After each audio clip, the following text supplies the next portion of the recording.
বাঁচাও, কেউ আমাকে এখান থেকে বের করো। রতন, রতন কোথায় তুই? রতন! আপনার চেনা মানুষ যখন মাঝরাতে আপনাকে নাম ধরে ডাকে, আপনি কি সাড়া দেন? সাবধান, ওটা নিশি হতে পারে।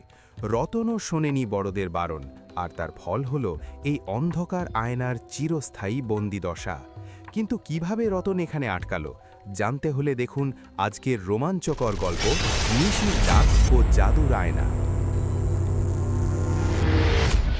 দেখ রতন, ওই পুরনো জমিদার বাড়িটার দিকে ভুলেও নজর দিস না।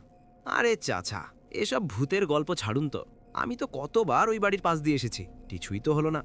রতন, সাবধানে থাকিস বাপ। নিশির ডাক একবার শুনলে আর ফেরা যায় না। সে চেনা মানুষের গলায় ডাক দেয়। আর ওই বাড়ির ভেতরে একটা পুরনো আয়না আছে, ওটা আরও বিপজ্জনক। পুরনো আয়না, নিশ্চয়ই দামি কিছু হতে পারে। আমাকে একবার দেখতেই হবে। একবার যদি বের করে আনতে পারি, শহরে নিয়ে বেচে দিলে অনেক দাম পাবো। সবাই চায়ের আড্ডায় ব্যস্ত, আর রতনের মনে ডানা বাঁধছিল লোভ। সে ভাবছিল কি করে ওই জমিদার বাড়িতে ঢোকা যায়। রাত তখন নিঝুম। রতন গ্রামের সবার অগোচরে জমিদার বাড়ির ভাঙা দরজা দিয়ে ভেতরে ঢুকল। চারদিকে চামচিকের ডানা ঝাপটানো শব্দ আর ধুলোর গন্ধ।